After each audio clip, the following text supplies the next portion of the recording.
दोस्तों स्वागत है एक और नई वीडियो में। दोस्तों इस वीडियो में मैं आपको बताने वाला हूं सीआरपीएफ टेक्निकल ट्रेड्समैन कांस्टेबल की वैकेंसीज़ के बारे में। तो वीडियो को बिल्कुल अंत तक देखिएगा और बिल्कुल भी स्किप मत कीजिएगा। सारी चीज़ों के बारे में अभी बात करने वाला हूं और इस वीडियो के बाद आपको कोई वीडियो और देखने की ज़रूरत नहीं पड़ेगी। तो जिन लोगों को नहीं पता है कि ट्रेड्समैन का काम क्या होता है, तो इसमें खासकर प्लम्बर, बार्बर, ड्राइवर और बाकी कुछ और तरह की वैकेंसीज़ होती हैं जिनको कि सीआरपीएफ के द्वारा फिल किया जाना है। अब इसकी जो सैलरी है वो बहुत ही फैंसी है, बहुत ही अच्छी सैलरी है।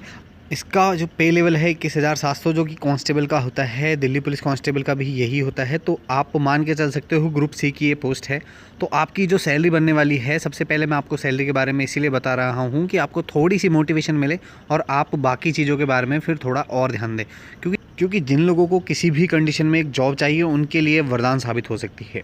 तो सबसे पहले हम बात कर लेते हैं इसके फॉर्म आपको कब से देखने को मिलेंगे। तो 27 मार्च 2023 से आपको इसके फॉर्म देखने को मिलेंगे और 25 अप्रैल 2023 तक इसके फॉर्म चलने वाले हैं।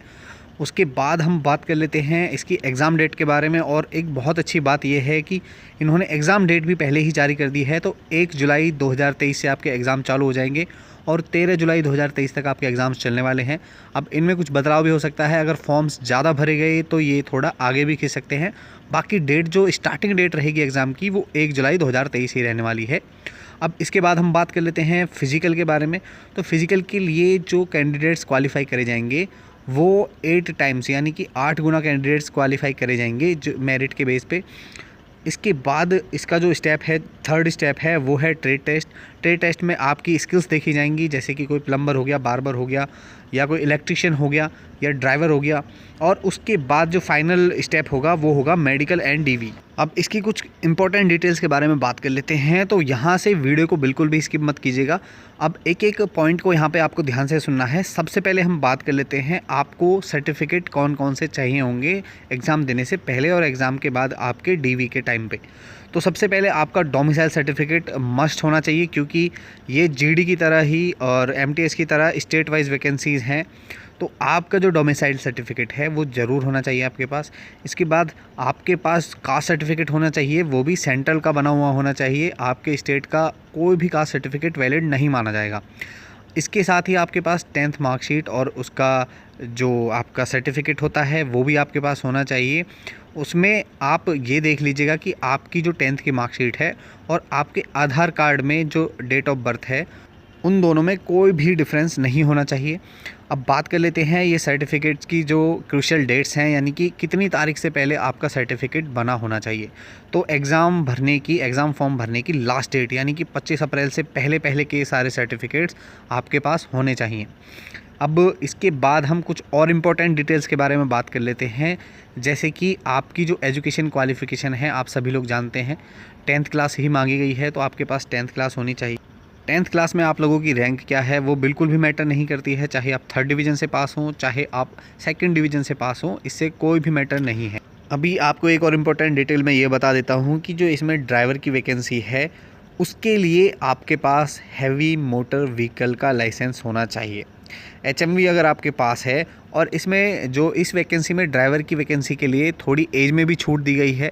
इसकी जो एज है वो 21 से 27 साल है। बाकी सभी कांस्टेबल की जो एज है वो 18 से 23 साल रखी गई है। आप एक इस चीज़ को नोट करके रखिएगा, 18 से 23 साल बाकी के लिए एज रखी गई है।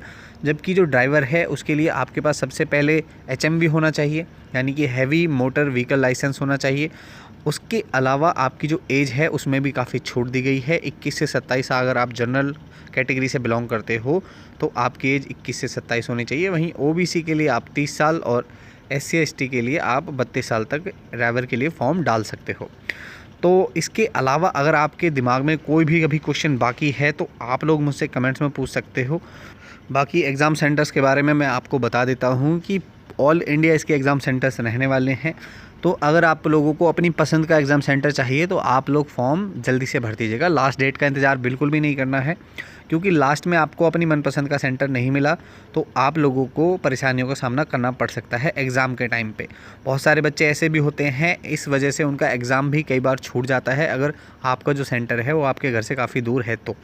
अब इसके अलावा कुछ और अगर इम्पोर्टेंट डिटेल्स होंगी तो मैं उसके लिए भी टाइम टू टाइम वीडियो बना दूंगा और आप लोगों को अपडेट करता रहूँगा। तो इसके लिए सबसे पहले आपको चैनल को सब्सक्राइब करना है और बेल आइकन को प्रेस करके रखना है ताकि आपके पास नोटिफिकेशन सबसे पहले पहुँच पाए।